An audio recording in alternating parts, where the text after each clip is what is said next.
Hello friends. This is Fictional Vortex. How are you all? So in this video, we will see what if Naruto had the power of Kyuubi's dragon.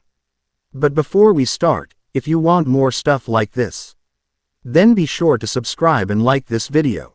And if possible share this video with your friends. Now let's start the story. Naruto sat in his own secluded part of the playground, sadly observing the other children as they played. No one would play with him. No one would even spare him the time of the day, even if it was his birthday. This was simply how things had been as long as the little blonde could remember, even if he was only 5. With a sigh, Naruto stood up from the shade of his favorite tree and walked back inside of the orphanage with his head hung low. Why did everyone ignore him and stare at him with those cold, cruel eyes? Why did they oomph? Oh, sorry, mister. Naruto apologized frantically as he looked up at the adult he had bumped into, hoping that they wouldn't yell at him or strike him for bumping into them. The image he took in wasn't all too reassuring in itself. The man stood around 6 foot tall and wore mostly black clothing. Black combat boots, black cargo pants tucked into the boots, black long sleeve shirt covered with a gray and white swirled vest, and even a long black coat that hung down to the man's ankles. He has shaggy silver hair and an intimidatingly built face. Nothing too extraordinary but not at all inviting either. However, what truly entrapped Naruto's gaze was the man's eyes. They were a hard gray with untold depth in them that spoke volumes. They spoke out two things in particular to Naruto. One, which he couldn't really relate to being as energetic as he was a look of exhaustion. Something that said the man was simply tired, to his very core, and no amount of sleep could ever remove it from his eyes. The other look was one Naruto knew all too well, for he saw it every time he looked in the mirror.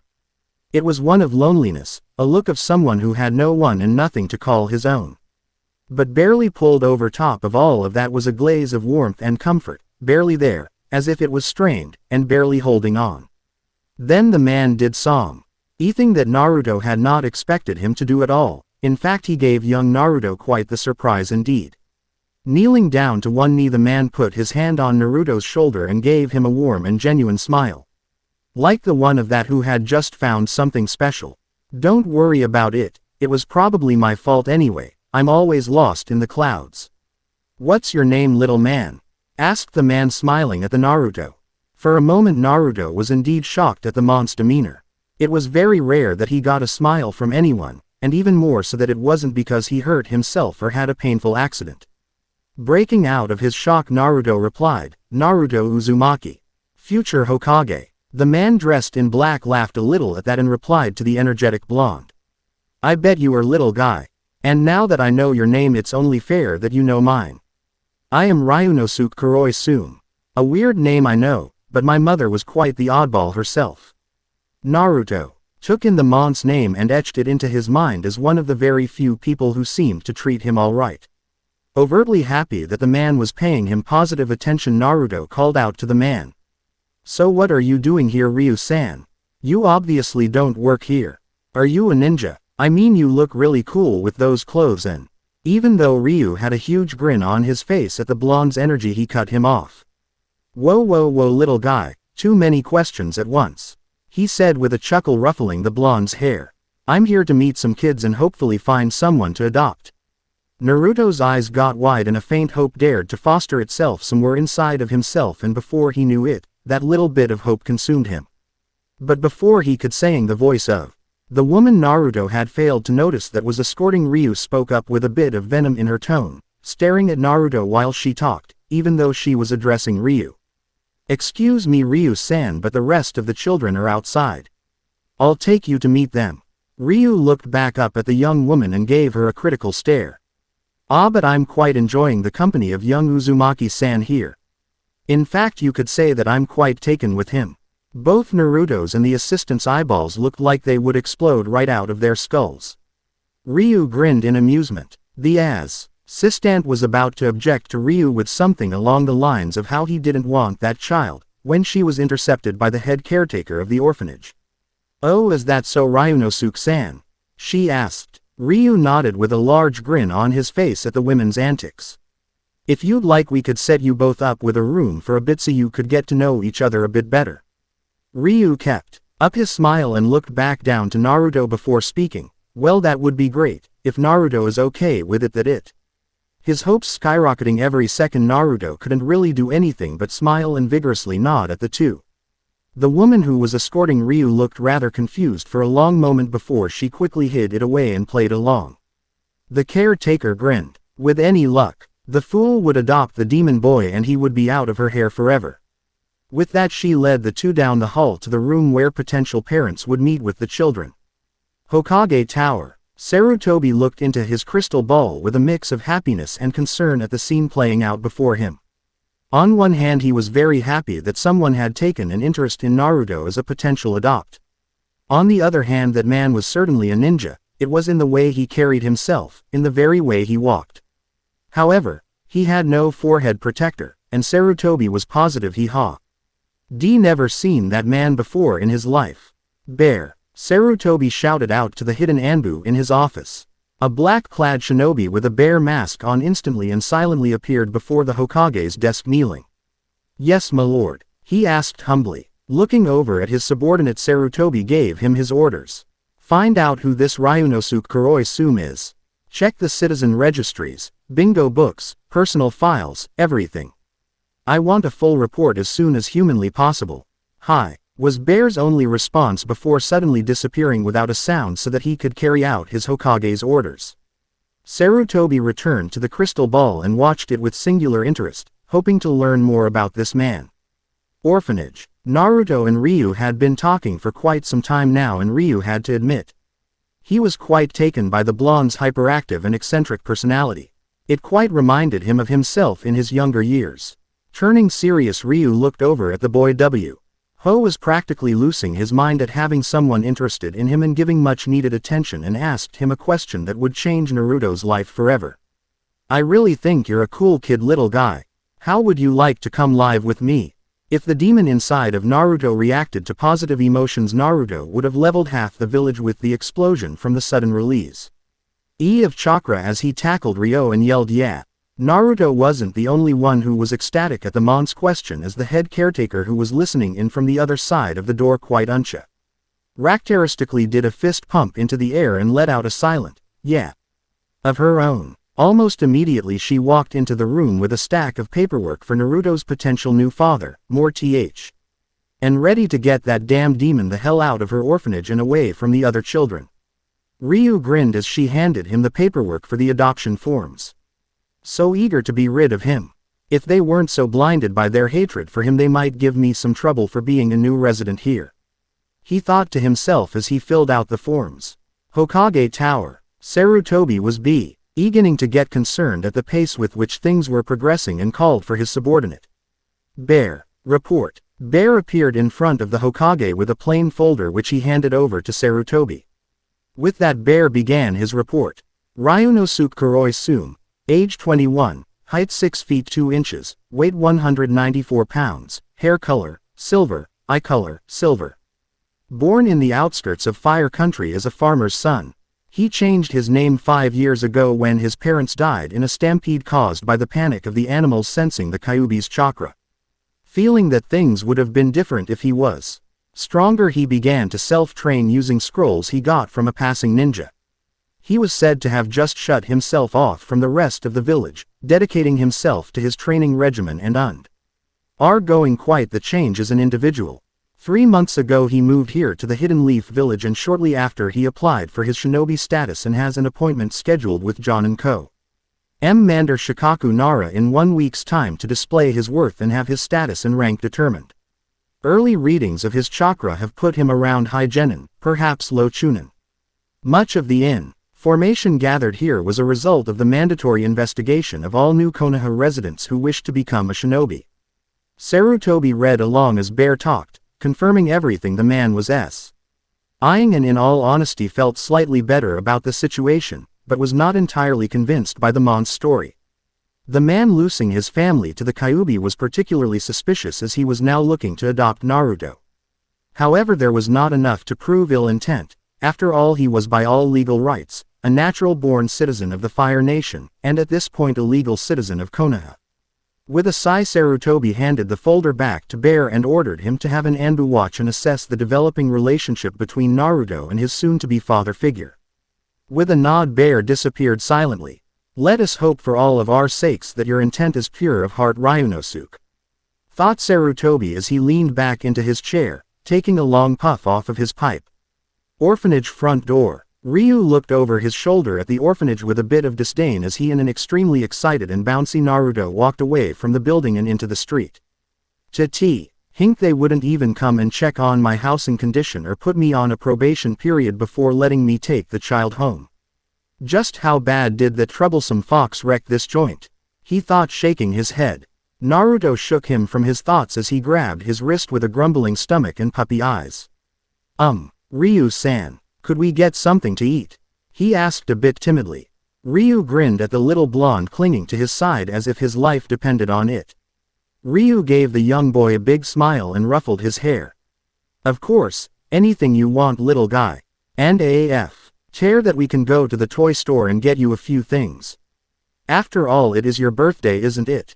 Which reminds me, happy birthday, Naruto," he told the little blonde without ever losing that overly large grin. Naruto whooped and began running all over the place, cheering while Ryu simply chuckled at his antics. Flash forward. Over the next year, life was good for Naruto under the care of Ryu, and Sarutobi lost much of his suspicion over the man that had adopted the fourth Hokage's son. To Sarutobi it seemed that more than anything the man was horribly alone and simply wanted someone to fill that void. He had passed his test with Shikaku rather well and was instated as a chunin of the village. He protected Naruto from any who would give him harm, gave him everything he could afford on his moderate pay. Taught him to be modest and kind in life, although that was Naruto anyway, and much to the dismay of the villagers and the amusement of the Hokage, had highly encouraged his mischievous nature. He even went so far as to help him out on several occasions. Ryu himself was considered an oddball by many for his habits. He did odd things. He would rearrange random items, would say nonsensical tidbits to random people, and more often than not, left very confused people in his wake. He took mostly B and C rank missions that were short-term as not to leave Naruto alone for long periods of time. Other than that, the two kept to themselves for the most part. This was because now that Naruto had the attention and love of someone who he had recently settled into calling dad, he didn't need anyone else. None of the other children would play with Naruto, but he would survive. But for Ryu, all of his spare time was consumed with the riddle of how to do W. Had he needed to do to that infernally complex seal upon Naruto's stomach. It was nightmarishly worse than he had imagined it to be, and honestly in his opinion was total overkill for the task it was assigned. A seal that strong could have properly and easily held the 10 tails, much less the 9 tails. Ryu had told Naruto the truth quietly over dinner one night several months ago about his tenant. The hyperactive blonde took it quite well, all things considered. And even more surprising to Ryu, he had a rather easy time keeping quiet about it. Flashback. It was another enthusiastic dinner at Ryu and Naruto's home as the two barely resisted the urge to toss food at one another or make some snarky goofball comments as they joked and played around. Ryu had just returned from a week-long mission, and honestly he had been worried about leaving Naruto alone for that long. In the beginning, while he had no intent of harming an innocent child, Naruto truly hadn't been much more than a means to an end. However, Naruto being Naruto, had quickly wormed his way into Ryu's heart with a surprising quickness. Ryu found himself more and more attached to the young blonde as the days and weeks went by. Then one day Ryu had surprised Naruto one day with his own room he had made especially for the boy, customized to fit Naruto's tastes. The boy in a fit of joy had shouted out, "You're the best dad ever," as he practically tackled Ryu. After that show of emotion, Ryu had been irreversibly snared in Naruto's heart, and vice versa. For the past few days Ryu had been considering the merits of telling Naruto the truth, and now, he figured, was as good a time as any. Getting serious, Ryu said, "Naruto, I have something rather important to tell you." Naruto perked up, and seeing Ryu with his serious face on, something Naruto had only seen once before, straightened instantly and nodded, his full attention given. "I want you to know the reason why everyone gives you so much trouble. But before I begin, Know that none of this is your fault, alright. Naruto didn't really speak, as nervous as he was for a young child, but mumbled a small affirmative. Ryu went through the speech regarding the events of that night 5 years ago, also explaining that the Kyuubi was not at fault. Naruto looked confused at that last bit and asked, but if Kyuubi attacked the village, how is it not his fault? Ryu sighed and looked at Naruto with a sad face. I knew her quite well, Naruto. She was never one to kill without a very good reason. It was more than likely that someone was controlling her. He replied simply, but as the mind of a 6-year-old goes, that was good enough for him. His dad said so why wouldn't it be true? Seeing his dad with a sad okay on his face, Naruto went up to Ryu and gave him a big hug. Ryu smiled a little at that and gave him a hug back. Just remember, Naruto, all of this is very important to be kept secret, okay? Naruto grinned and shook his head in affirmation. You can count on me. Flashback end. It seemed, if nothing else, the little guy was superb at keeping his word, and Ryu also suspected that he didn't want anyone who didn't already know to have more of a reason to dislike him, or just outright fear him. But tonight was going to be stressful for both Naruto and Ryu, for tonight Ryu was going to alter the seal upon Naruto's stomach. And if all went well, then no one would be the wiser and the two would continue to live in peace, brought on by ambiguity. Ryu had cleared out the entire living room the transfer array he had concocted and was checking it over for the umpteenth time.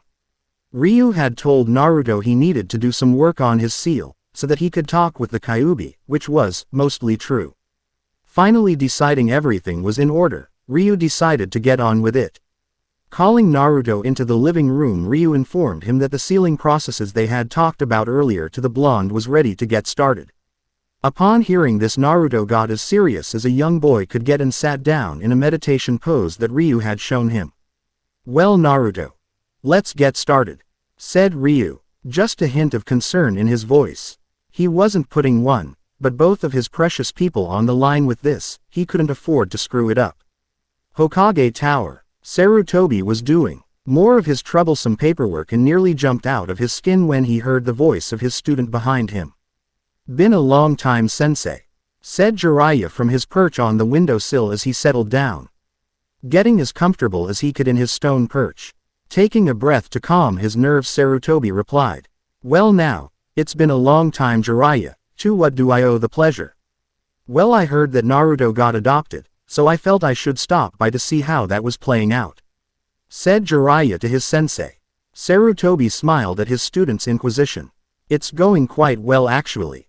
I had my suspicions about the man, but even after I told the man that the Kyuubi was sealed inside of the boy, he simply told me that it wasn't Naruto's fault, and no child should ever be forced to be alone.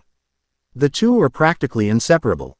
The two spoke of the situation for quite some time before Jiraiya gave his sensei a grunt and looked out over the village. After a moment he said, well, be that as it may, I think I'll swing by and see how things are at home for myself. And with that, Jiraiya disappeared from his perch on the windowsill and headed out towards Sarutobi told him the two were living. Sarutobi shook his head. Even though Jiraiya couldn't be there for Naruto like he wanted, he was very protective of the boy.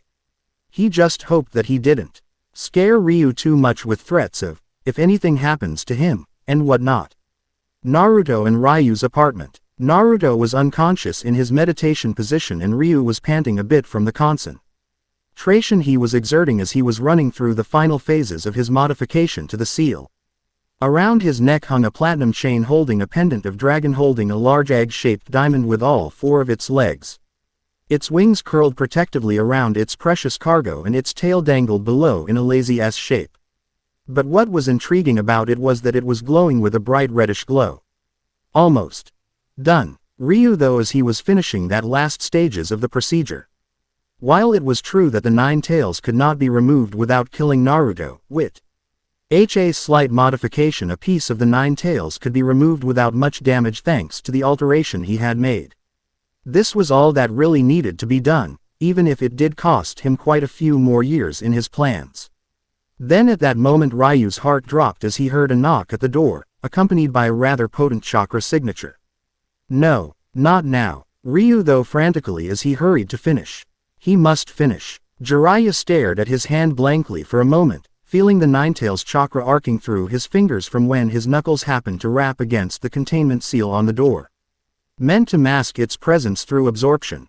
Realizing something was terribly wrong with that, he busted straight through the door and came upon a sight that filled him with rage. The man Sarutobi had described as a loving caretaker to Naruto was standing over the unconscious boy, his hands together in a seal, eyes wide and calculating at Jiraiya's sudden presence. Quickly glancing over the seal, seeing that it was a modification and transfer array written across the floor, walls and even the ceiling, Jiraiya looked at Ryu staring him down, not with fear, but annoyance. His anger building, Jiraiya began building chakra. He knew he couldn't interrupt the ceiling, that could kill Naruto, and this array more than likely wouldn't really cause much harm, but he would be ready to decimate this man the second it was over. Jiraiya didn't have to wait long. Ryu dropped his hand seals and panted for a second as the seals lost their faint red glow, signaling the procedure complete. Jiraiya's only words were, "You're dead." The resulting explosion certainly alerted the entire village to presence of trouble, as half of Naruto's Ryu's apartment was neatly decimated as Jiraiya tried to Rasengan him into oblivion. Anbu swarmed to the scene to find Jiraiya holding Naruto in his arms and Ryu standing on a nearby roof, having barely dodged the attack, LL panting slightly from the exhaustion of the transfer seal, clutching his pendant with an iron grip. Jiraiya looked over to see Kakashi next to him. "Kakashi, take Naruto to the hospital. His seal has been tampered with and I don't know how it will affect him. I will handle this scum." Kakashi merely nodded and disappeared in a swirl of leaves after scooping up a sleeping Naruto from Jiraiya's arms. "The rest of you stand back. I'll handle this traitor." The Anbu, fully confident in the Sannin, stepped back. Ryu finally got control of his breathing, and spoke, a stupid grin upon his face. Now. Let's not be hasty." But Jiraiya was seeing red, and simply charged the man. How dare he lay his hands on his student's son? Ryu wasn't happy either and surprised Jiraiya by managing to sidestep the Sannin's punch and flipping back, creating hand signs. Finishing his seals and seeing a rapidly approaching Jiraiya, Ryu yelled, "Molecular realignment jutsu." Slamming his left palm into the slate roof, he pulled a 6-foot-long cross spear from the roof that had a dark cherry pole and gleaming white blade, leaving a crater of missing material. Bringing the weapon up between him and Jiraiya, he blocked the Sannin's punch with the pole of the spear and pushed Jiraiya back before rapidly twirling it around himself and bringing the blade back down over his head. Even as Jiraiya launched himself backward to dodge the blow, making more hand signs. The spear impacted the roof heavily, blowing it halfway apart as Jiraiya launched his next attack, water bullet jutsu. ND began shooting water bullet after water bullet at Ryu, who began to backflip at high speed with his spear, either dodging or deflecting the shots with his spear. Realizing too late his mistake in creating distance, Jiraiya shot after Ryu, who had taken the opportunity to flee as fast as possible towards the outside of the village. "Come back here, coward," shouted Jiraiya, flying after Ryu. Hospital. Sarutobi rushed into the room holding Naruto to find Kakashi standing guard over Naruto's sleeping form. "What happened?" Sarutobi demanded. Kakashi looked over his book at the Hokage. It appears Naruto's caretaker and adoptive parent built a sealing array and took a part of the Kyuubi out of Naruto. Jiraiya is handling him now. Sarutobi was furious. Looking at the sleeping Naruto, he continued, "Is Naruto alright?" "Yay. It appears that Ryu went through extremes to make sure the procedure didn't harm Naruto. That's my opinion, at least from what I saw. What was fort of the array after Jiraiya blew the apartment halfway to hell, and judging from the fact that Naruto seems perfectly fine except for some exhaustion, I can still sense all of the Kyuubi's chakra sealed inside of him. So that leaves me with the question, what did he take? Did he fail?" Sarutobi was about to reply when a flash of white light from the outskirts of the village followed by a shock wave blowing the window out interrupted them. Just outside of Konoha, several minutes prior, Jiraiya had Ryu against a tree holding a kunai to his neck, steel in his eyes. Ryu looked just as SSED as he held his hands together in a hand sign, staring the Sannin down. They stayed that way for a long moment, neither willing to back down from the staring contest. Then finally the silence was broken. "Why? He trusted you." "Why?" shouted Jiraiya. Ryu gave him a rather unexpected answer with a soft smile, For love. Before Jiraiya could speak again, Ryu shouted partial release. White light condensed around Ryu and blew the Sannin back, leaving a huge crater. Feeling like he had been sucker punched, Jiraiya scrambled to his feet and squinted into the dying light, trying to see if Ryu was still alive or not. Finally making out his combatant, he gasped at what he saw. No, that's not possible. Fukasaku said that they were no longer a part of this plane of existence. Slowly standing up with great effort was indeed Ryu, but not the Ryu we all know. He was no longer human. A long thick tail hung from the base of his spine, swaying and twitching to and fro. His entire body was covered in tiny white scales. His hands had claws, his feet had turned into long dragon-like paws complete with talons, and his head was entirely draconian, long muzzle and black horns. The scales on the tip of his tail, hands, and feet were black, which faded into smoke like tendrils before fading into white. He still wore the same pants and vest. No wings. This must only be a partial transformation. Between human and dragon, I'll have to go to Sage mode to play it safe. As he tried to remember everything Fukasaku had told him about dragons so many years ago when he was a wide-eyed genin.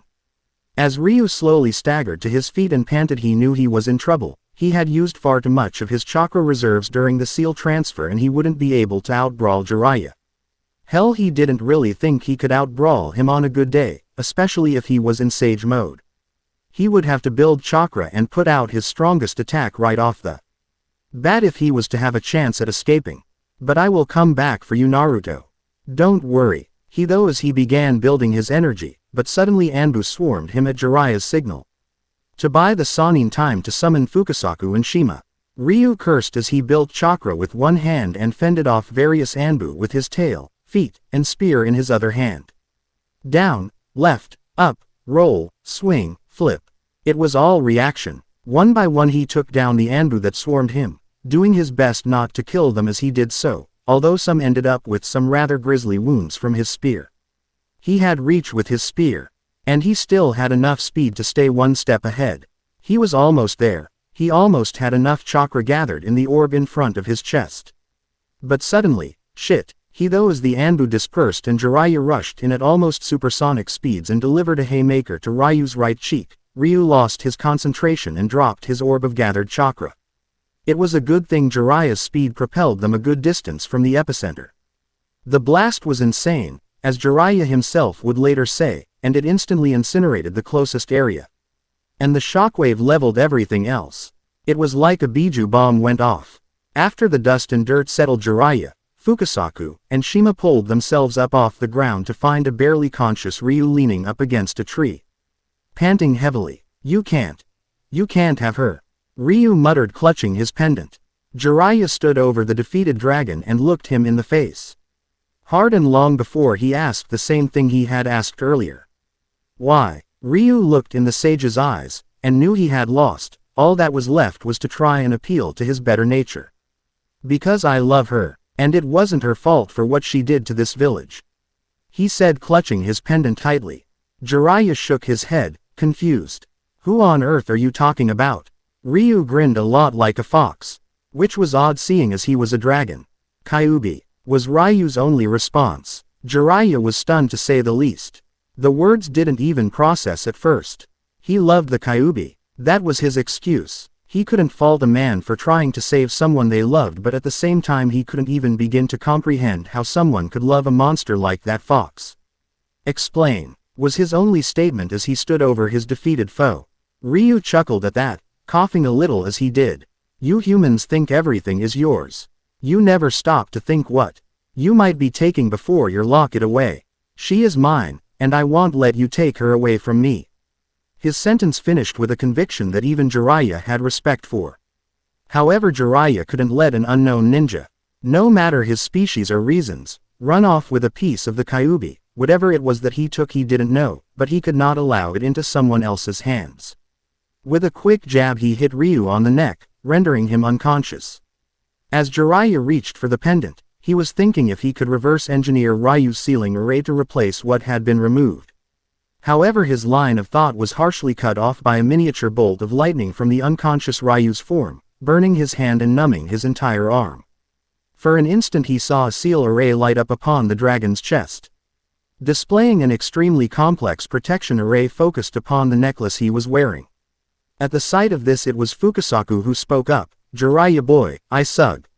Saint you wait for him to wake up and give him some thorough questioning." Looking over at his toad sensei, Jiraiya grunted and asked, "And why should I give him another chance to escape?" Shima shook her head and replied with, "From what I remember of them, dragons were always honorable beings, so I doubt he was malicious in his intents. Get the full story before acting." Jiraiya knew they were. I'd but damned if he wasn't pissed off about the man playing with Naruto's emotions. "Fine, we'll take him before the Hokage." And with that, Jiraiya picked up the unconscious man and headed towards the Hokage Tower. Konoha Hospital. Several minutes prior, Naruto's eyes shot open from the blast of energy that so kindly removed his hospital window and sent glass everywhere.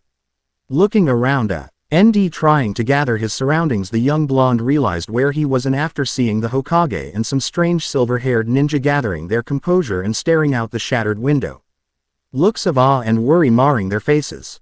"Jisun, where's Dad?" he asked, becoming more and more nervous by the second. Naruto knew no one was supposed to know about what was happening. And if Jisun was here, it wasn't likely that was the case. Sarutobi looked down at the wide-eyed boy who was on the verge of losing it and just couldn't bring himself to break his heart. He didn't just say that he had been betrayed by the only person who had ever given him time of day. With a sigh and a fake smile, Sarutobi placed his hand on Naruto's shoulder and gave him some comfort. "Ryu is out on a mission right now, Naruto. I'll let you know when he gets back, alright?" Kakashi nodded, letting the Hokage know he would stay and watch over the boy. Just as Sarutobi walked out of the room, he found an Anbu awaiting him. "Hokage-sama, the enemy ninja has been captured. Jiraiya requests your immediate presence. He is holding the prisoner in your office," the Anbu stated curtly. Sarutobi nodded in affirmation and headed towards the Hokage Tower. Hokage Tower. Sarutobi had just finished getting the lowdown of everything that had happened from Jiraiya and look at the bound and unconscious form in the chair in front of his desk. Sarutobi rubbed his temple at the situation. It was, as his Jonin commander would say, troublesome. Even as he was thinking of how to wake the captive, Ryu began to stir in his seat. Looking up to the two men in the office who were giving him stern glares, all that Ryu could manage to say was, "Shit. Anyone got some coffee? I got a headache from hell." Both Sarutobi and Jiraiya couldn't help but sweat drop at the question before Sarutobi replied, "You're not exactly in the position to be asking for coffee, Ryunosuke." Ryu chuckled a little, then got a bit serious. "Is Naruto okay?" Sarutobi's face darkened a little. "How dare you ask about his welfare after putting him and this entire village at risk by altering the fourth seal?" Ryu rolled his eyes and shot back, "I knew what I was doing, old man. I'm worried if the destruction of my apartment by the oh-so-gallant Jiraiya caused him to get hurt." Jiraiya had a brief stare down with Ryu, but simply asked, "So exactly what were you doing to the fourth seal?" It was clearly a transfer array, and judging by the lengths you went to protect that necklace, whatever you took is now in it. Ryu leaned back in the chair and sighed. "I took something that I've been looking for ever since that day the first Hokage battled with Madara Uchiha. I took back the other half of my heart." Jiraiya grabbed Ryu by his collar and lifted him out of his chair and slammed him into the wall. "You must be a madman if you think that the Kyuubi could ever love anything. You weren't there when it leveled half of Konoha. Men, women and children alike. There was no discretion." Sarutobi shook his head at his student's hot-headed behavior, but could understand it, so he let it slide. Ryu simply glared at the Toad Sannin, matching his glare with even greater ferocity. "You humans think so little of us. Do you think that just because you owned us that we would roll over and become your servant and fight for you? As if our hearts and minds are our own. That fool of an Uchiha used the most powerful genjutsu known to your kind to control her. Then the first Hokage, rather than let her go, imprisoned her. Then just like before, the whole process happened again with the fourth. Your destruction is your own folly." Jiraiya led his fist back to silence Ryu, but his arm was held by Sarutobi. "Be that as it may, the Kyuubi is dangerous, and we can't risk freeing it. As you said, someone with intent could control it and it would be the doom of us all." Sarutobi told his captive. He then continued, "Now then, When you said you took back the other half of your heart, that wasn't really self-explanatory. What did you do? Please go into detail. Ryu rolled his eyes at the two old men in front of him. I moved her out of him. Almost none of her chakra, but all of her memories, her personality, her soul. She is now sealed in this pendant. And this pendant has years worth of every ounce of chakra I could muster sealed into it. Try to tamper with it or take it, and you'll get quite the bang. Aren't chakra bombs fun? Gloated Ryu to his captors. Jiraiya released Ryu and let him slide down to the floor. Thinking for a long, hard while, with an ever-grinning Ryu, the three sat quietly contemplating their next move. Then Jiraiya had to ask the question. Then what will become of all the Yukai chakra sealed in Naruto still? Will it simply fade with time and use? Ryu shook his head. When you reach Biju levels of chakra, it is self-sustaining. Like a star, it will replenish and recreate itself, but without my mate controlling it and organizing it, Naruto will find that harns sing its power quite the monumental task. However, without her organization there may be some side effects later in his life. Ryu explained. Sarutobi and Jiraiya glanced at each other aft. Hearing this revelation, and the Hokage asked, what kind of side effects? Ryu frowned and shook his head. Very slowly but surely, the Biju chakra will try to assimilate its host to be more comfortable to itself, breeding a more fox-like appearance to the boy. Enhanced senses as well as a few physical changes are possible, but his psyche and sense of self will remain untouched. Jiraiya was furious, as if the boy didn't have enough problems without looking like a fox. How dare this man twist the fourth's legacy so badly? So you've gone and set the boy on a path to turning into a Hanyu. Ryu shook his head again. In all honesty, how much he changes depends completely on his control over it gets. Hell, if he is ever able to completely master it, then I don't doubt that he could even reverse the effects. But that level of control would take decades. And that leads us to the next step of our negotiations. I would like to continue as his adoptive parent. At T.'s request, Sarutobi had to hold Jiraiya back again as he tried to pummel the man. How dare you even think of making such a request? After what you've done, you'll be lucky if we don't outright execute you in this room tonight. Ryu rolled his eyes at the mon's overzealous anger and pride. You don't get it, do you? His chakra isn't human, and while you Jiraiya have some experience with foreign chakra due to your sage arts, you weren't born with it like me. You couldn't begin to teach him control as well as I could. It was what I planned to do from the start until you rudely barged into our home, because believe it or not, I do care for the little guy. Children are sacred to all races, Jiraiya. You would do well as not to label us as monsters. Jiraiya was seething at the arrogance that Ryu was displaying. However, Sarutobi, who was managing to keep a cool head, spoke up before he could. And what will become of the Kyuubi?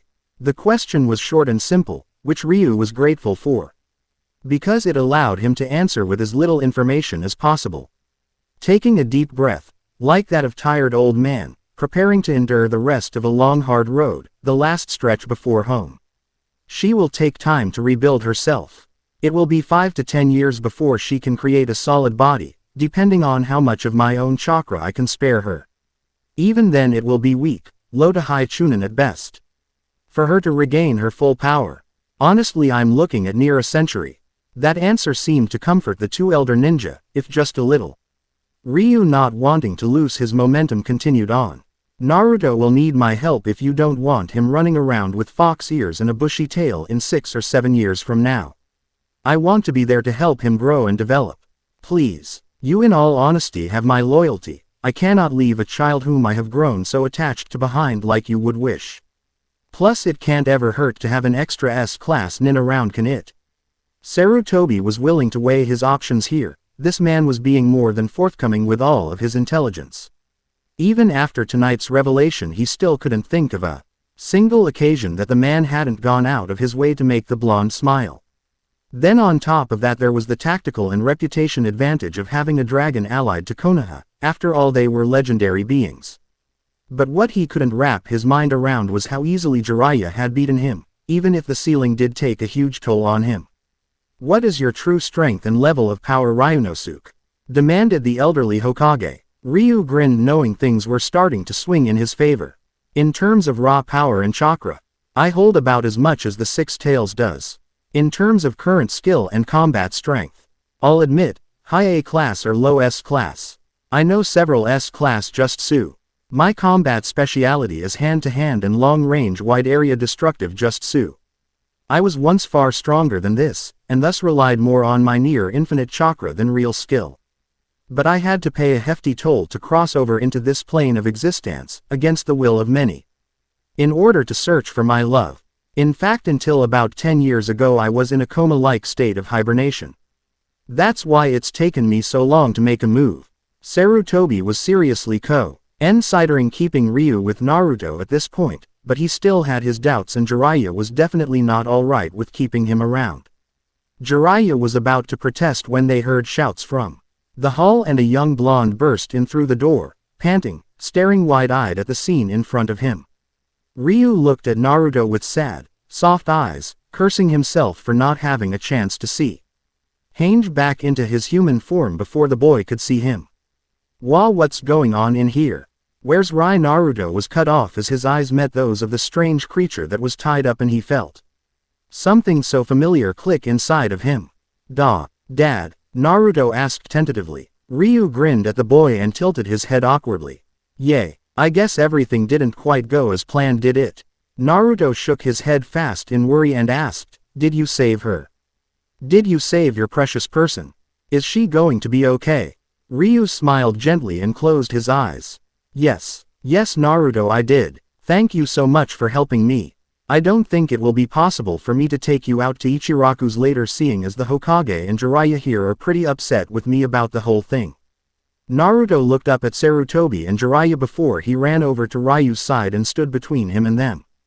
Naruto, Sarutobi began, but was cut off by the blonde. No, you can't punish him, Jisun. He was just trying to save someone precious to him. He did the same thing you would do. Sarutobi stopped and even Jiraiya looked away. Ryu was surprised at Naruto's rigid defense but accepted it quietly. Finally, after a long moment of silence, Sarutobi let out a long sigh and looked up to Naruto and Ryu. Very well, Ryunosuke. You and Naruto may go home now. I expect a report in the morning, Ryunosuke. Henge, before you leave. Cat, untie our guest and see them out. Everything seen and spoken of here is now an S-class secret.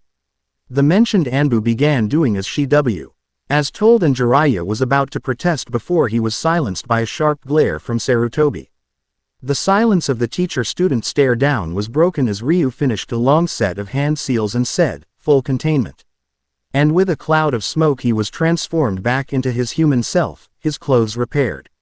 Ryu looked down at Naruto and ruffled his hair playfully. Come on, little guy, we got a lot to talk about. And with that the two headed out of the office and towards Ichiraku's ramen stand. Once they had left, Jiraiya looked at Sarutobi and said, do you really think that was the wisest course of action? Sarutobi looked back at Jiraiya and gave him a low reply. If nothing else, I believe that he cares for Naruto. Besides that, he's too valuable to just throw away. Jiraiya didn't like the truth in those words and leapt out of the Hokage Tower's window and went off to sort his thoughts. Later that night at a hotel, Ryu looked at the sleeping tucked-in form of Naruto and grinned from his chair in the corner. The hyperactive little guy could be surprisingly serious if the situation called for it. He had taken all of the news about everything that happened quite well, all things considered. More than anything, he was worried if they were going to take him away from Ryu. Well, you certainly weren't a part of the plan, but I guess I'm stuck with you now, I certainly look forward to watching your story unfold, little guy. Ryo thought with a mental chuckle. Ryu left the room and closed the door behind him softly before sitting cross-legged in his bed and began to meditate. After clearing his thoughts and focusing for a while, Ryu reached out to the pendant around his neck. Kurana, he asked tentatively. It had been another year since the incident with the ceiling, and Naruto and Ryu were settled back down in their apartment. Naruto loved spending time with Ryu, and Ryu was more than happy to entertain the blonde. Things had gone rather smoothly in all respects. During his debriefing with the Hokage, Ryu had been promoted to Jonin pending promotion to Elite Jonin. Everything that had happened the night of the seal transfer had been covered up under the guise of a training regimen designed to test the village security and readiness. However, this did not stop the rumors that a dragon had allied itself with Konoha. The council wanted answers and Ryu found himself being watched by rude members on a regular basis. On top of all that, there was an influx of traders from faraway lands, no doubt here to investigate said rumors. But the most troubling events that had occurred was the fact that Ryu and Naruto had started an unofficial prank war with each other, and things were getting quite heated, to the point where other people were getting caught in the crossfire. Yawning, Ryu opened the kitchen pantry to find himself his coffee for the day, and in his groggy state, coupled with the lax state that his security seals on his home put him in, the sound of a metal pin clinking to the ground did not fully register. That is, until his entire face and head was coated in bubblegum pink goo. Blinking at the sudden taste, smell, and sight of the goo, Ryu just stood there, for a long moment, hand still on the cabinet door. His blank stare was interrupted by a voice in his head. The kid is starting to get good at this. I remember it took me almost a year to get you that good. Giggled Kurana in his thoughts, shaking his head and muttering something about revenge and how nothing seems to be sacred anymore. Ryu began to clean his face off. Meanwhile, Naruto giggled from his hiding spot inside of the oven, peering out through the glass window in the door, but was cut short when it started to get warm suddenly, and he was forced to make a hasty haphazard exit, falling in a heap on the floor. Looking up at a grinning Ryu, the blonde grinned right back, rubbing his head sheepishly. "Oh hey dad, why's your hair pink?" he asked. Ryu rolled his eyes and picked up the boy and gave him a hug. "Morning little guy, your little prank was perfect, except you forgot one little detail. You forgot about collateral damage," said Ryu as he pointed to the open cabinet. Naruto looked at Ryu confused before he looking at the cabinet and realizing the depth of his folly. His precious ramen had been ruined by the pink goo. Grabbing his head and shouting out in terror, "No!" Ryu laughed and ruffled Naruto's hair. "Well Naruto, I have a long mission today. I will be gone for a few days. So please, don't burn the house down. No explosions without me around to watch, and practice your control exercises. You know it's important." Naruto shook his head, latched onto Ryu. Ryu sighed. Naruto hated it whenever he was left alone. He was about to try and comfort the boy when Kurana spoke in his mind. "Leave me with the kid, I'll keep him company while you're away." Ryu frowned. While Naruto knew of Kurana and had spoke with her on several occasions, Ryu was extremely reluctant to let his pendant, which held her soul, leave his sight. "You're a big boy Ryu, you'll live. But he needs someone to look out for him, lest we have a repeat of the time he got into your explosive tags." Ryu shuddered at the thought. Training ground 28 was still unusable. "Fine, but if anything happens to you," Ryu said as he moved to take the necklace off. Her reply was to simply give him a warm, comforting sensation. "Naruto, come here." Hearing the seriousness in Ryu's voice, Naruto snapped too. Ryu grinned, a little nervously, before he placed the pendant around Naruto's neck and tucked it into his shirt. "I'm going to leave Kurana with you, so you're not alone. Make sure you keep her safe, and don't let anyone see you with this on, okay?" Naruto looked surprised but then smirked and proclaimed to Ryu, "Don't worry dad. I'll protect her with my life. Believe it." Satisfied with the attitude taken, Ryu gave Naruto a warm hug and headed to the door, shooting Naruto a wave and a smile before heading out. Naruto stared at the door for a moment before sighing and going to the living room, which had become the unofficial dojo of the house, and sat down cross-legged. Pulling out a glass sphere, he stared at it with anger. It was a small glass marble with a single red dot, and inside of it was a smaller marble with another red dot, and finally there was one last marble inside of that one. He was supposed to suspend it in his palm using only chakra. Then make every sphere rotate in a different direction. It was designed to help his chakra control, but for the life of him he couldn't get it to work. The most he had ever done was, when he was really angry with the sphere and frustrated, he had shot it out of his hand and into a wall. Ryu had simply smiled and said it was progress. After meditating for almost 4 hours, Naruto still hadn't accomplished much. He could feel his chakra for sure, but it was like trying to hold onto a river. He would either use too much and it would fly out of his hand, or he couldn't get anything to happen at all. Drooping his shoulders in defeat, he sighed. "Man, this is never going to work. No one ever said being a ninja was so hard," he said, not really meaning he would give up, but rather that he was frustrated. That's when Kurana spoke up. Oh hush Kit, you're making decent progress, all things considered. I'm surprised you can make it move at all. Naruto grunted and put his hand behind his head and flopped onto his back. Still, it's just so boring, he commented, his short attention span getting the better of him. With a mental grin Kurana spoke up.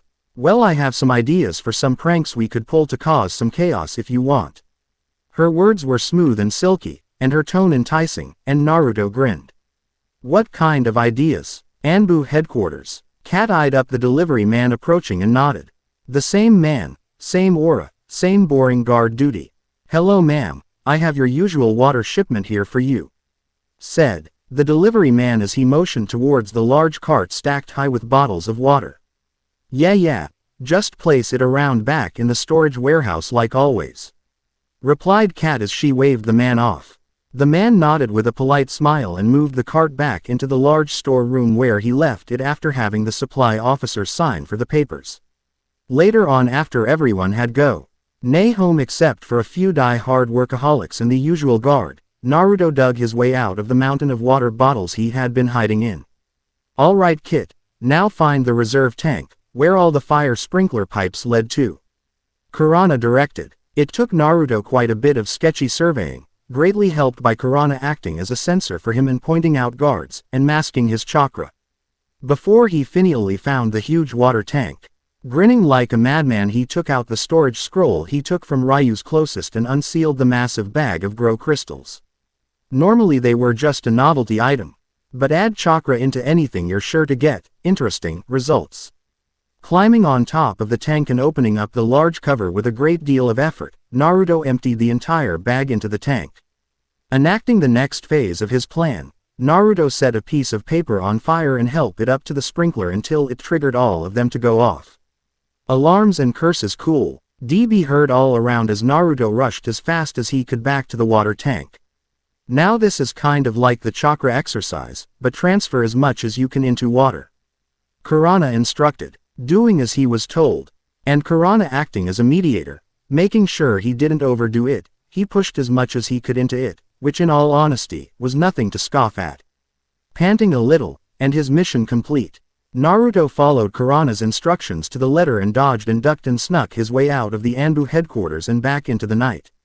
Cat couldn't believe this, so, Miwon had poured chakra-enhanced grow crystals into the fire sprinklers, and even after it had been turned off, the damage was done, and they simply couldn't clean it up fast enough. In the matter of an hour every inch of the building that hadn't been cleaned up by water jutsus had a thin sheet of ever-growing crystals. Doors were sealed, floors were impossibly sharp, and everything not in a filing cabinet was ruined. The entire building looked like the Wizard of Oz's castle and everyone at Anbu had been one-upped. Cat swore on her sword she would get whoever the hell had done this. Back at Naruto's, Naruto rolled in his laughter at how many ninja were running around. Watching his window he could see Anbu everywhere, trying to find the culprit behind the crystallizing of their headquarters. He couldn't help but laugh at it. He had pulled his greatest prank ever and he hadn't even been caught. I can't wait to tell Dad what I did, Naruto yelled out through his laughter. Tell him what exactly, Naruto? Naruto nearly jumped out of his skin and tripped over a chair trying to escape the sudden voice that startled him. Turning around to see who it was, Naruto paled. It was none other than the creepy cat mask lady. She had gotten to know Ryu since the night of the seal transfer, seeing as she had spent a month following him around, on orders to try and gauge his skills. Ryu and her actually hit it off pretty well and would often spar, him with his cross spear, and her with her katana. However, Naruto had completely forgotten how she would often come over to check on him while Ryu was away. And now he was afraid for his life. But as luck would have it, as Kat stepped forward while cracking her knuckles, she stepped on a pressure pad under the rug. One of Naruto's many traps from earlier he had set for Ryu. Kat was promptly met with a gooey peanut butter explosion from the roof, followed up with confetti, which stuck to her. Shaking in rage, she screamed, "Naarrrruuttoo." But he was already gone, running at unnatural speeds for a 7-year-old. Konoha. Naruto was hiding in a trash can, peering out wearily, and Kurana was laughing her ass off. This was getting good. The little kid really had gotten that cat-masked woman good, and now he had the entirety of the Anbu force after him. They were hell-bent on bringing him tea. Oh, the Hokage, and she was dragging out the whole thing by masking Naruto's chakra signature. Hey, Kurana, Naruto asked tentatively. Yes, Kit, she replied. How long until Dad is home? Kurana snickered. Probably around 4 days. Oh, said Naruto, his stomach sinking. Just then a rustling in the bags near him made him jump out of the trash can and create a ruckus out of being startled. Naruto regained his composure and edged towards the spot in the bags where the noise came from, only to find a stray cat rustling through the trash. Phew, I was worried there. Naruto sighed. You should be, said a cold voice from behind. Naruto stiffened and slowly turned around. A soaking wet cat Anbu was behind him. Apparently she had used a water jutsu to clean herself off and she was pissed. Backing up and putting his hands up, Naruto spoke. Now. No need to be hasty. That's when things got even worse. As he backed up he stepped on the cat's tail, which proceeded to attempt to maul him. Cat watched, rather enthused, until Naruto managed to toss the feline, who happened to be Tora, right into Cat's face. Struggling to subdue the insane feline, Cat failed to notice Naruto escaping her clutches just barely again. Naruto was freaking out now, trying to figure out what to do, and while Kurana was masking his presence from the Anbu sensors. She wouldn't help him otherwise, insisting it was good training. Running through the woods now, not wanting to stop, he failed to notice the young pale-eyed girl on the ground until he tripped over her. OWWW, hey, what are you doing laying on the ground in the woods? Naruto asked her, rubbing his head where he had hit it on the ground. She stared at him wide-eyed from her position on the ground and was trying to think of how to reply before one of the 3 boys Naruto failed to notice yelled at him. Get out of the way, punk. We got business with her. Naruto narrowed his eyes at the older boys that were towering over the roughed-up little girl. Really? And what would that be? Naruto replied, forgetting his current problems and wanting to help. His attention span really could use some work. None of your business. Now get out of the way or else, yelled the leader of the group as he punched his open palm threateningly. Make me, yelled Naruto in defiance. He hated bullies. And he wouldn't just stand by and let them bully this girl. The boys started to laugh at Naruto. That was until the leader caught a fist to his face. The other 2 instantly jumping. Naruto in defense of their leader tackled Naruto. Through a lucky flail, Naruto caught one of them in the balls with his foot and locked arms with the other. As they rolled around in the dirt, Naruto in his desperation headbutted the boy until he let go of Naruto's arms to hold his face. Naruto started punching him over and over, yelling, leave her alone, you jerks. Naruto was suddenly grabbed by his collar and pulled off the boy. He looked up to see none other than the cat-masked Anbu woman holding onto him. In all honesty, this was for the best because the other 2 boys had recovered and were up. Meaning Naruto was more than likely about to lose his fight. Looking at the other boys, Cat let out a little of her killing intent and ordered simply, leave. They ran off terrified, leaving Naruto alone with Cat and the young girl. Cat dropped Naruto on his rear and pulled her pack off her back. Naruto, you're an idiot, she stated simply as she dug through her pack. Naruto was about to reply when he was suddenly assaulted with coils of rope, ensuring his capture and eliminating any chance of escape on his part. Finishing up her knots and making sure that they were all doubly secure, Cat turned to the young girl. Lady Hinata, it would be best if you returned home now. Hinata nodded and turned to leave but stopped and looked at the blonde tied up. Thank you for helping me. I'm Hinata. And with that she bowed very modestly and ran off, her head down. Naruto yelled after her, no problem. I'm Naruto, by the way. Hinata managed a friendly backwards wave. Just barely, as she headed home. Brat, you're in so much shit.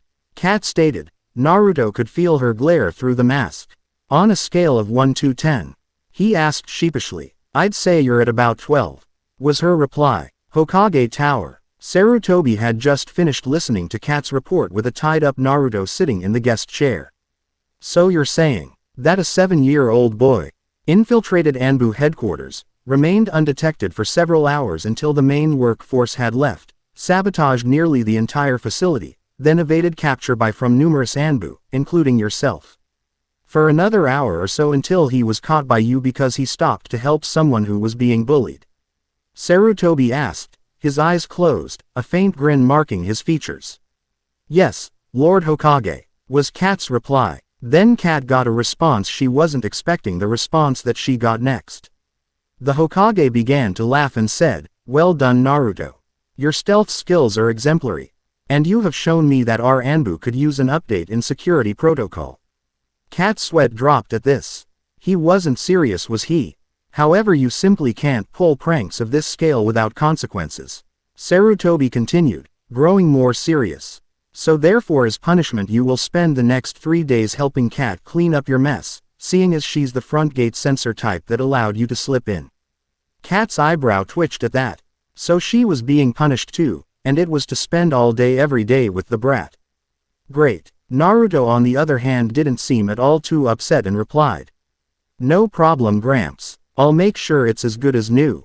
After that the two were dismissed, and a rather disgruntled Kat took Naruto home, all the while wondering how the hell she hadn't sensed him in that cart. She scanned it twice.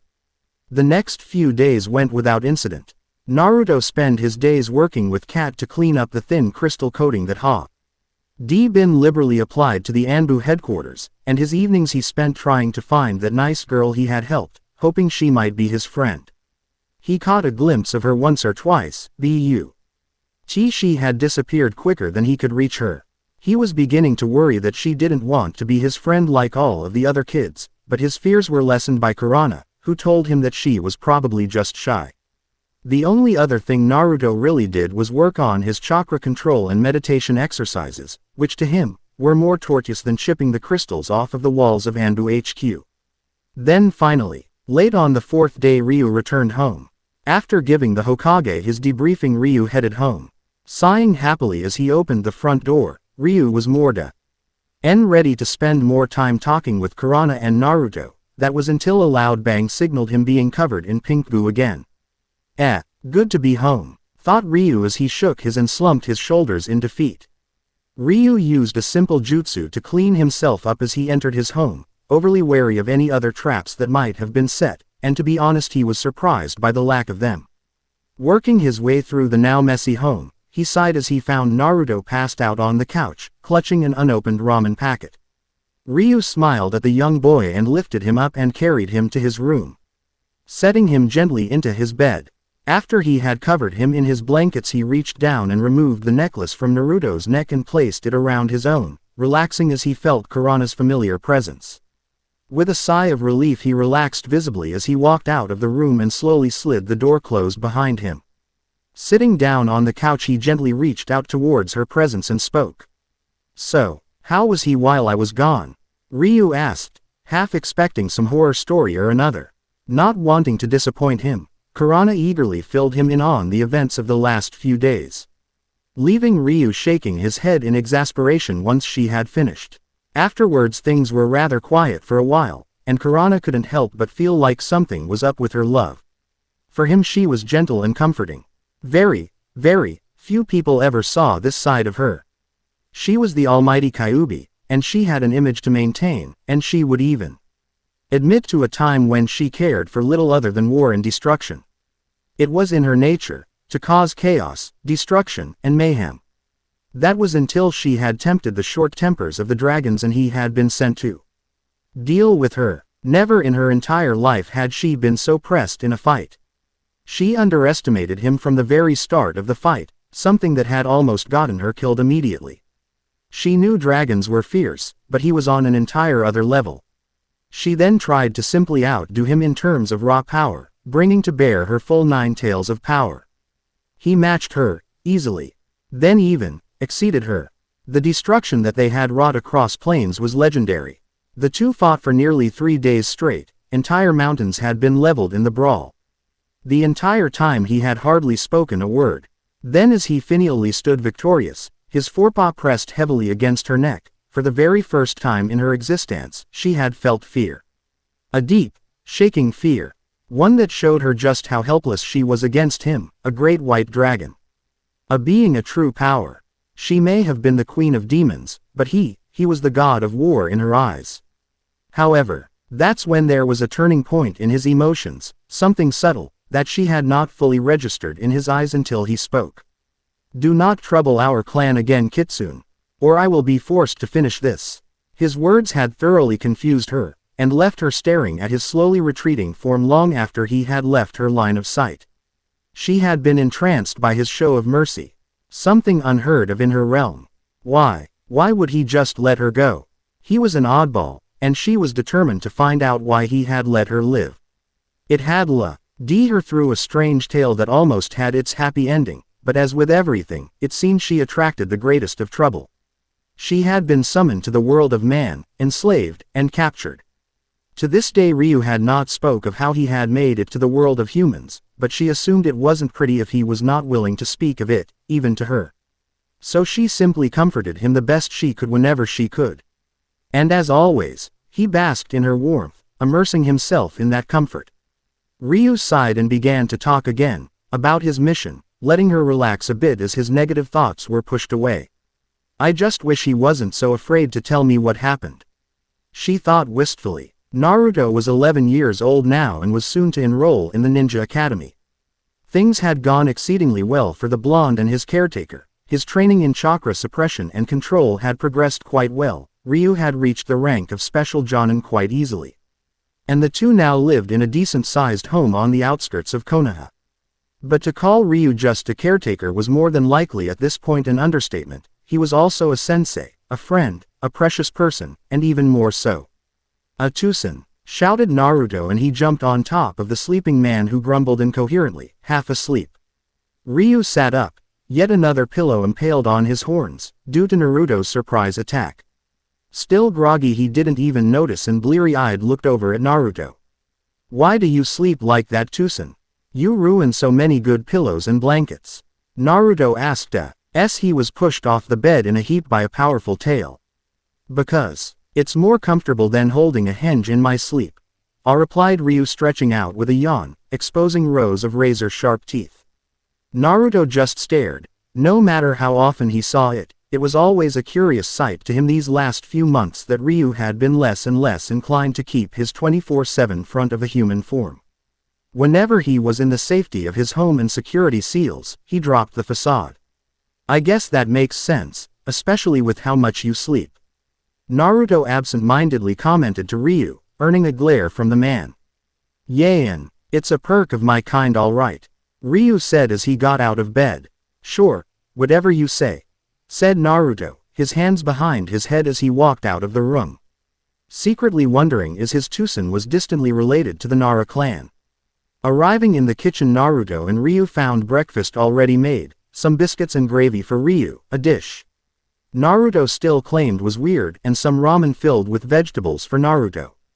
Seeing Ryu's shadow clone disperse, Naruto couldn't help but wonder when he had managed to do that if he only just woke up. The two ate in relative silence until Ryu asked, "So what are your plans for today, Naruto? I hope it's nothing prank-related. I'd hate for you to get into trouble the day before you start the academy." Naruto looked up from his already finished jumbo bowl and grinned. "I'll be hanging out with Hinata-chan today," was his enthused response. Ryu grinned. Those two were good for each other. The girl's father, Hiyashi, had not exactly forbid the girl from spending time with Naruto, but it had become quite clear of his opposition to the relationship. This was because if Naruto asked if Hinata could play or hang out, he was met with the response, "She is preoccupied."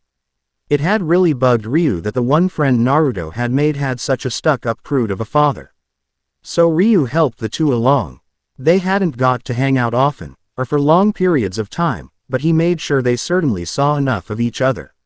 It also helped that Naruto had learned how to repress his chakra extremely well. So coupled with the fact that no one short of a Inuzuka, who could smell him, knew he was there ahead of time, and his sharp nose, hearing, and eyesight, made it nearly impossible for the boy to be found out. Hinata would always give the impression that she was meditation or training when located alone. Seeing as her confidence had gotten better since she started spending time with Naruto, no one questioned it. She stuttered a good bit, would blush around Naruto, and was still quite shy, but she could speak her opinion on occasion now, and she was doing better in her training. "Well, I gotta run, Tusen. I have to help Hinata ditch her escort, said Naruto as he ran over to the door. Don't be too hard on the guy. He's just doing his job after all, shouted Ryu after the blonde just before the door slammed. Shaking his head and praying he would stay out of trouble, Ryu moved to clean up breakfast and get ready for work when Kurana spoke up. You know, it's kind of scary. Placing the dishes in the sink, Ryu raised an eyebrow at the comment. What is? There was a moment of silence before she replied, his similarity to us in a few ways. I can understand the pranking and sense of humor he has and how he would have gotten from me, seeing as I was a part of him from birth until he was 6. But that die-hard loyalty he has for that girl. Well, I've only ever known one guy as dedicated. With a grin and a chuckle, Ryu responded, well, considering who his real father and mother were, it's really not surprising from what you've told me about them, Kira-kun. Silently thinking to herself, Kurana let out a metal sigh and couldn't help but think, still I envy you, Ryu. We cannot have children, and he is the closest thing to one we will likely ever have. And I'm stuck like this, a simple disembodied voice. Ko was worried. Over the last few years his job had been extremely taxing. Hinata had the habit of constantly disappearing on him. And he had the habit of falling into numerous, overly planned, yet ingenious, traps created by some unknown force. He would have brought the matter to Hiyashi, but of all people to blackmail him, it was Hinata. She said it was her way of testing him as a bodyguard, and it wouldn't go over well if Hiyashi learned he was falling into such simple traps. While absolutely stunned by her words that day, Ko couldn't help but agree, as well as be suspicious of the claim that she was really the one pulling these stunts. But Ko was worried now because these little tests, as Hinata had called them, had a bit of regularity to them, and he was long overdue for one. He looked down from his meditations in time to see Hinata slip around a corner ahead of. Cursing his negligence, he ran after her, rounding the corner just in time to barely avoid behind blasted by a bubblegum bomb. Activating his Byakugan, he searched around frantically before seeing Hinata on the very ring of his vision several streets over, moving quickly. Taking off to pursue them, he was stopped in his tracks by a familiar face that had regularly interrupted these little chases of his. Hi there, Ko-san. Loose something? Asked Ryu, with a ever-knowing grin. Ko tried to move past the man, but found the brief distraction had caused him to lose sight of Hinata. Frustrated at his constant failing in his duty, Ko shook his head angrily. How the hell was he supposed to protect someone if they just kept running off every single chance they had? Turning to Ryu, Ko gave him a scowl. He only deepened when it was met by the special Jonin's sly grin. The man was an enigma. Everyone who was a Chunin or higher knew of him. He had gone from a fresh Chunin recruit to special Jonin in only 2 years. An almost unheard of feat, and one to be very proud of, to be one of the elite of Konoha. And yet, the man was an enigma. He was the adoptive parent of the Kyuubi's container, was known to live a very secretive life, and his mission records were not far from being on par with one of the Sannin. Several women had asked him out but were all turned away, him saying he was already spoken for. But he had never once been seen with a woman. He had never been seen at a bar or any social gathering place when not required, and would turn down sparring requests from just about everyone. But worst of all, the man would always ask the most maddening and obscene questions, ones that defied logic and left many around him confused, as well as did things that seemed to have no true purpose.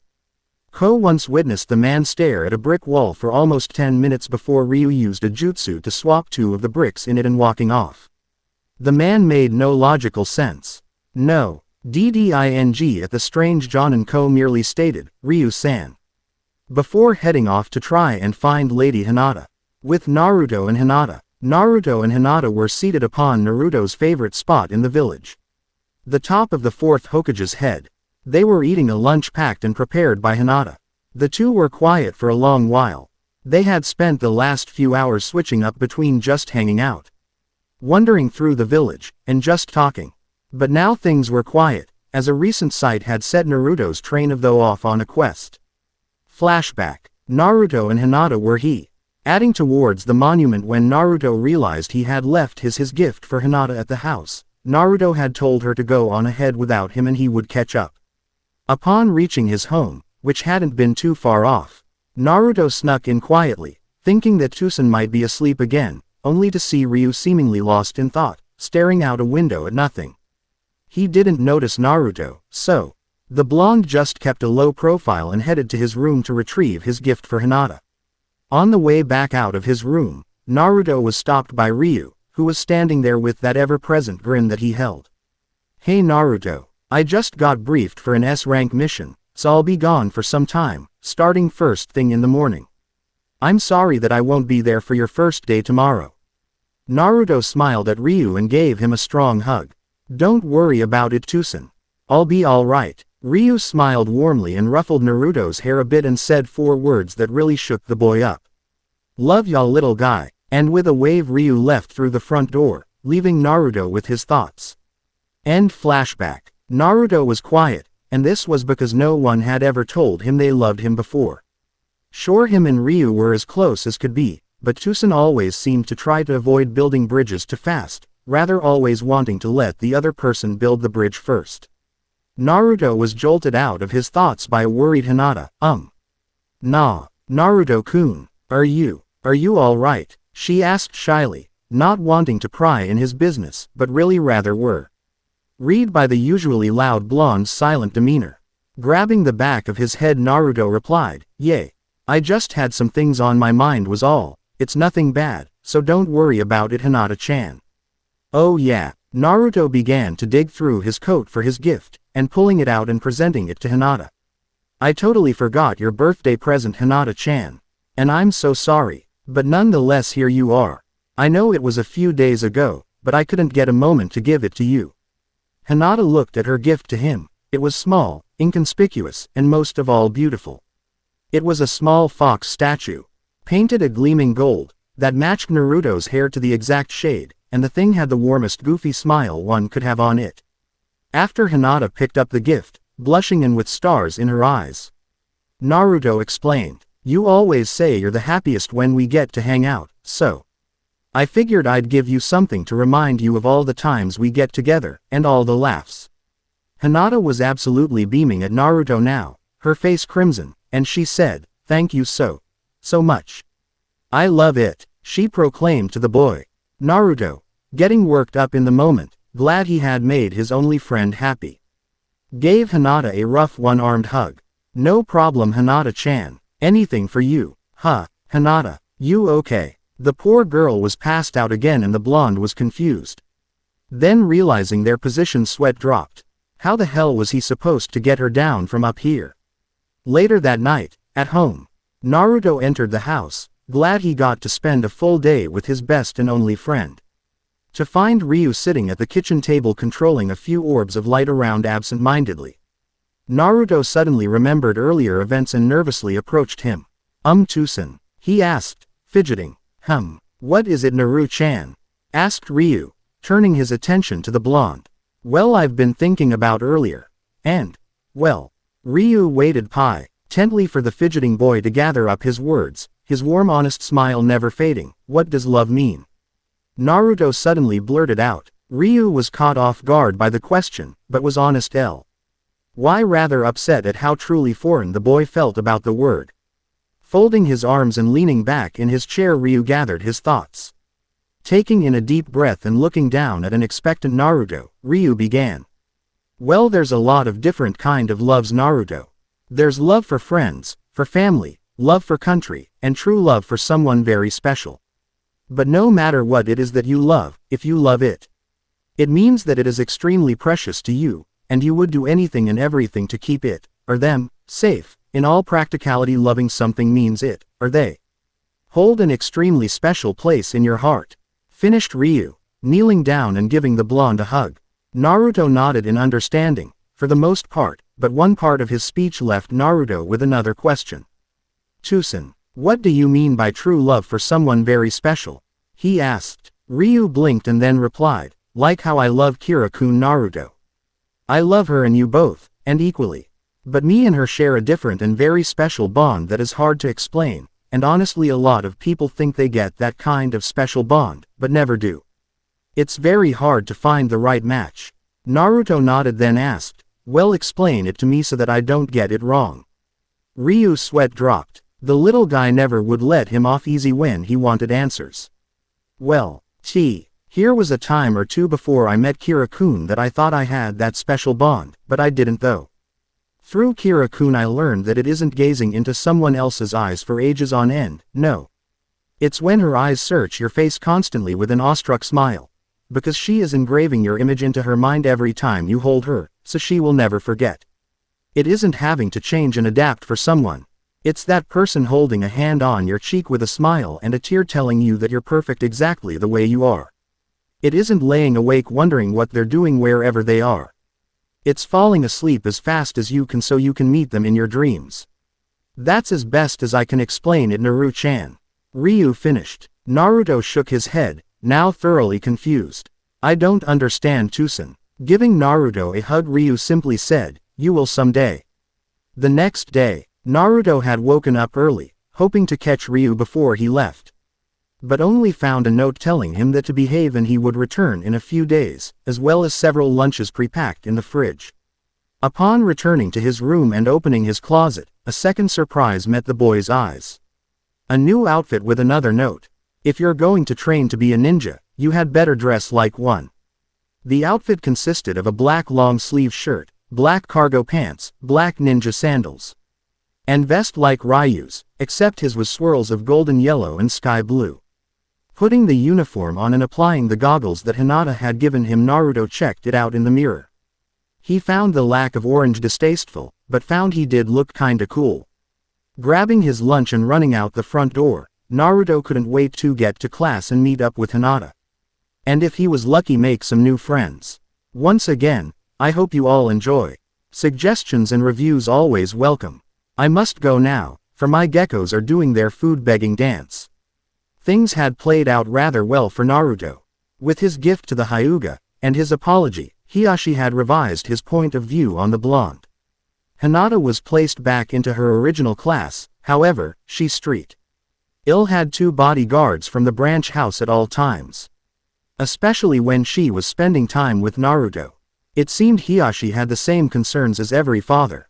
Things had progressed quickly, and the school year was coming to an end. The exams were the very next day and the teams were soon to be chosen. Naruto had been hoping beyond hope to be put on a team with Hinata, and she had the same thoughts.